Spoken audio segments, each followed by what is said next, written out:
Assalamualaikum warahmatullahi wabarakatuh. Perkenalkan, nama saya Muhammad Ari Wijanto dengan NIM 11123300095.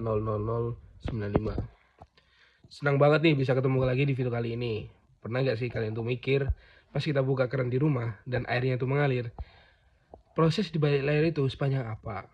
Nah, hari ini kita akan bakal bahas sesuatu yang kelihatannya administratif, tapi dampaknya tuh kerasa banget sampai ke bak mandi warga Lamongan. Kita bakal bedah pada nomor 4 tahun 2019 tentang Perumda Air Minum Lamongan. Mungkin di antara kalian yang ada langsung mikir, aduh bahas perda, pasti bosen nih. Tunggu dulu. Analisis kebijakan dari perda nomor 4 tadi itu seru banget. Bukan kata hanya cuma baca pasal-pasal. Kita bakal lihat dari 4 sudut pandang penting.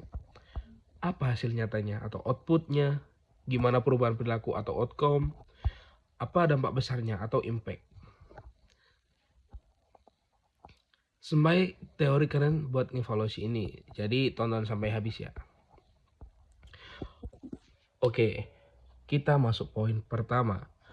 Output. Sederhananya, output itu adalah produk yang nyata, yang langsung kelihatan begitu aturan ini disahkan. Jadi apa sih output konkret dari perda ini?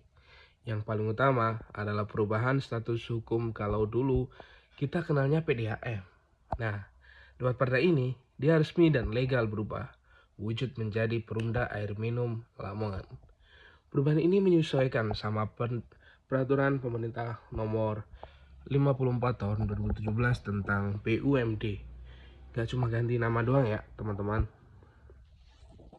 Output lainnya itu berupa dokumen kelembagaan baru, kayaknya anggaran besar, struktur organisasi, dan SOP yang jauh lebih modern mungkin ya. Terbentuk juga organ perusahaan yang baru, yaitu direksi dan dewan pengawas yang pemimpin dan secara fisik. Semua infrastruktur layanan kayaknya jaringan pipa dan instalasi pengolahan atau IPA sekarang resmi dikelola oleh bawah entitas Perumda yang baru ini. Jadi, secara administrasi dan fisik, wadahnya sudah jadi 3 nih.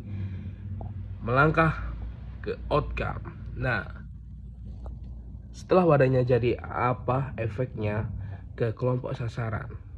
Ini yang kita sebut sebagai outcome atau hasil jangka pendek menengah.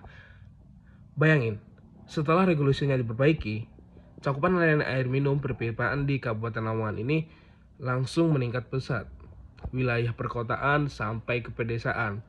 Yang dulunya susah air, sekarang mulai kebagian. Tata kelola perusahaannya juga berubah total, jadi lebih profesional, transparansi, dan akuntabel lewat penerapan good corporate governance.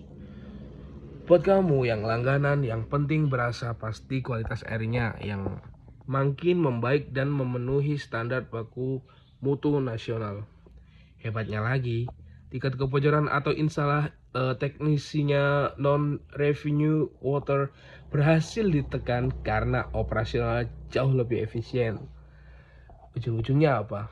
Ya, tingkat kepuasan kalian sebagai pelanggan pasti otomatis ikut naik kan? Adil kan? Untuk impactnya sekarang kita lihat the big picture-nya, yaitu impact atau dampak jangka panjang bagi masyarakat. Ini efek dominonya yang keren banget. Dari sosial, akses air bersih yang terjangkau ini bikin kualitas hidup dan kesejahteraan Lamongan terutama warga pesejahtera jadi meningkat drastis. Lalu, sisi ekonomi Perumda yang sehat secara finansial ini bisa nggak sih kontribusi nyata ke pendapatan asli daerah atau PED? Kabupaten Lamongan, industri-industri lokal juga ikutan lancar karena suplai air yang aman. Kerennya lagi nih guys, dampak kelembagaannya bikin Lamongan jadi percontohan reformasi BUMD daerah yang modern. Bahkan di level mikro, keberhasilan perda ini secara nggak langsung ikut menyelesaikan program nasional, yaitu sistem penyediaan air minum atau SPM nasional di bawah Kementerian PUPR. Keren banget kan? Suatu kebijakan lokal sih, tapi efeknya ke pusat. Nah, sekarang kita bahas gimana kalau Gimana kita tahu kalau semua proses tadi itu jalan dengan benar? Di sinilah dokumen atau analisis yang saya ambil ini memakai pisau analisis yang tajam banget, yaitu implementasi kebijakan dari George C. Edward III. Teori ini mengevaluasi 4 variabel. Kunci pertama, komunikasi. Apakah direksi dan staf benar-benar paham tujuan perda ini secara konsisten? Yang kedua, sumber daya. Gimana kesiapan SDM-nya? Anggarannya cukup nggak? Fasilitas IPE-nya dan pipanya memadai nggak? Variabel ketiganya, yaitu disposisi ini soal komitmen, apakah para pelaksana di lapangan benar-benar mendukung reformasi ini atau malah ada resistensi birokrasi. Dan yang terakhir, struktur birokrasi. Apakah SOP-nya jelas dan nggak tumpang tindih? Teori Edwards III ini kepake banget buat reformasi Perumda Lamongan. Karena apa? Karena variabel-variabel ini bisa memotret dinamika banyak aktor yang perubahan struktur yang kompleks.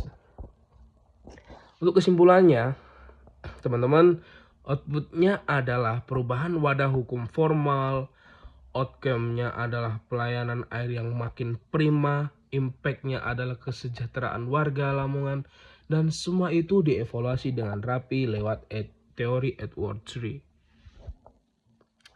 Mungkin sekian dulu ya video saya. Terima kasih sudah menonton dan mohon maaf banget nih apabila ada kesalahan. Jangan lupa kalian komen, like, and subscribe ya. Nanti kita akan coba untuk berdiskusi di kolom komentar. Terima kasih, see you next time.